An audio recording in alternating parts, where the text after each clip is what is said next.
Nge-MC itu kan kita ngomong di depan banyak orang. Sangat manusiawi kalau kita itu jadinya nervous. Penampilan itu sangat-sangat amat penting sebagai MC. Jangan sampai kamu saltum. Aku udah berpenampilan baik, aku udah punya bahan, tapi aku tetap gugup buat ngomong. Oke. Kalau kamu merasa kenal sama mereka, itu mengatasi sedikit rasa nervous karena kamu merasa kenal sama mereka.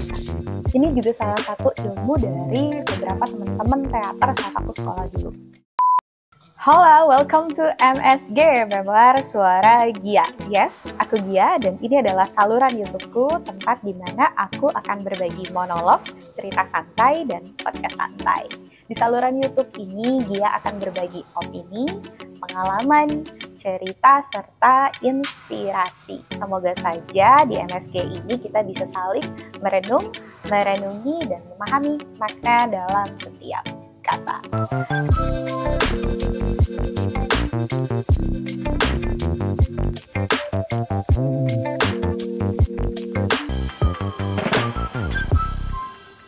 Oke, ini adalah part kedua untuk cerita-cerita soal MC. Kalau kamu belum nonton, kamu bisa back ke part pertama Gia, di mana di situ Gia sudah share sedikit tips untuk para MC pemula. Kalau kamu adalah pemula MC, bisa jadi ini masih video untuk kamu. Tapi untuk kamu yang sudah menjadi MC, boleh juga ikutan nonton ini. Kritik boleh, tapi yang membangun aja. Drop di komen ya. Saya, aku Gia, dan aku sudah melakukan pekerjaan sebagai MC untuk waktu yang cukup lama. Beberapa tahun lah ya, belasan tahun? Enggak juga. Karena sejujurnya Gia itu menjadikan MC sebagai side job. Jadi aku punya main job sendiri dan MC itu adalah bagian dari side job aku. Akhirnya di tahun ini aku memutuskan untuk memfokuskan diriku di MC. Dan itulah kenapa aku mau berbagi pengalamanku, ceritaku, dan tipsku seputar MC. Di part kali ini yang akan dia bahas adalah gimana caranya menghadapi nervous. Yang namanya public speaking itu ngomong di depan banyak orang. Atau MC itu kan kita ngomong di depan banyak orang. Dimana kebanyakan harusnya semua mata tertuju kepada kita. Gak mungkin atau sangat manusiawi kalau kita itu jadinya nervous. Itu manusiawi banget. Bahkan aku nih ngomong ke kamera kayak gini bisa jadi kadang-kadang nervous juga. Kenapa? Nervous biasanya kalau orang-orang yang nervous itu, ini pengalamanku, aku akan nervous kalau aku tidak siap bahan. Itu satu. Makanya di tips yang pertama, simak lagi. Oke, balik ke part 1. Apa yang sudah dia share itu penting supaya kita bisa siap bahan. Nah, bahan apa sih? Bahan yang untuk kita omongin. Kalau kita banyak pengetahuannya, itu bikin menurut dia sih ya. Oke, sekali lagi ini berdasarkan pengalamanku dan ini berdasarkan opiniku. Kalau kita siap bahan-bahan yang untuk kita bahas, itu menjadikan si level nervousnya turun. Dan yang kedua, mengatasi nervousnya adalah kalau aku berpenampilan cukup baik. Itu dia kenapa first impression atau penampilan itu sangat-sangat amat penting sebagai MC. Jangan sampai kamu saltum. Dan jangan sampai kamu salah color di acara tersebut. Sebagai MC, kamu harus bisa banget ngeblend di acara tersebut, tapi tetap menjadi bukan pusat perhatian ya, tapi tetap harus bersinar. Kenapa? Karena kamulah si penjaga energi dari acara tersebut.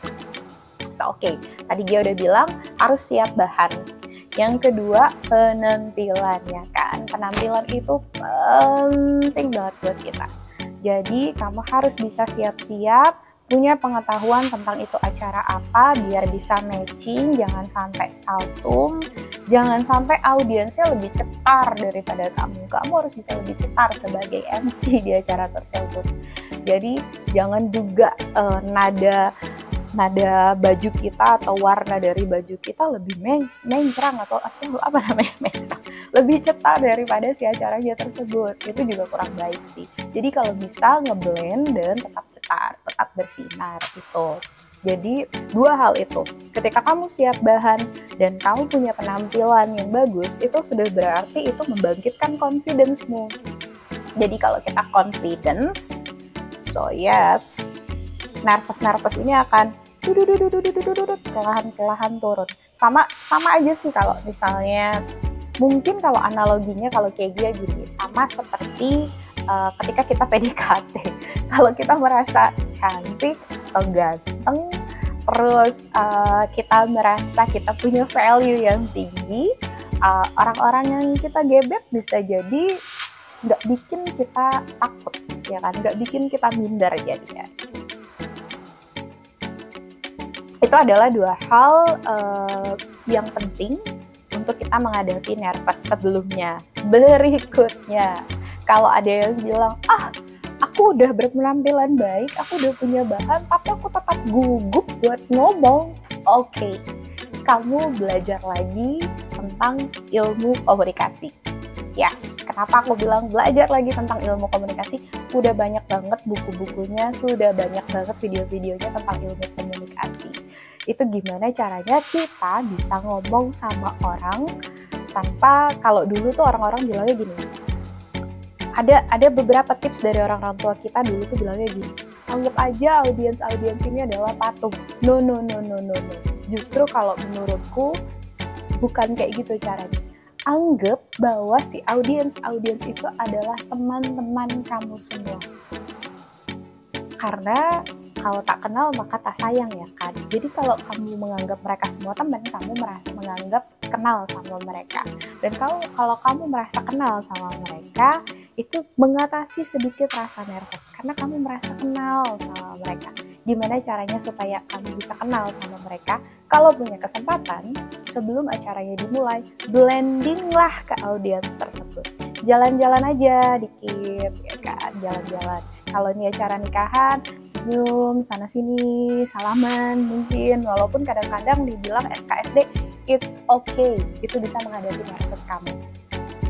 Nah, itu tadi udah 3 ya. Ada siapkan bahan-bahannya biar kamu bisa punya pengetahuan yang banyak. Yang kedua, siapkan penampilan kamu. Dan yang ketiga, bertemanlah dengan audiens sebelum kamu memulai acara. Dan yang terakhir, tips dari aku di part ini untuk mengatasi nervous adalah berdoa. Tapi bukan hanya berdoa saja. Di sini, waktu kamu berdoa dan memohonkan itu, kamu mulai dengan mengatakan bahwa kamu bisa atau kamu siap. Ini juga salah satu ilmu dari beberapa teman-teman teater saat aku sekolah dulu. Aku nggak sekolah teater, maksudnya teman-temanku yang ikut teater. Jadi mereka itu setiap mau melakukan perform untuk teater, apa sih bahasanya ya namanya, waktu mereka mau melakukan pertunjukan teater, sebelumnya mereka akan duduk bareng, mereka akan berpegangan tangan. Ini temenku ya, pengalaman temenku, mereka akan berpegangan tangan dan mereka atau kadang-kadang individu itu mengatakan kepada dirinya sendiri bahwa dia adalah seorang aktor atau seorang penampil yang baik. Nah, sebagai MC itu juga bisa kamu lakukan gitu. Ini pengalamanku sendiri, dimana ketika kamu berdoa itu, kamu juga masukkan sendiri ke dalam diri kamu manifestasi bahwa kamu adalah MC terbaik, terhebat, apapun itu yang baik-baik kamu katakan kepada diri kamu sendiri dan kamu katakan bahwa kamu bisa melakukan itu. So far ini cukup mengatasi nervous yang aku alami.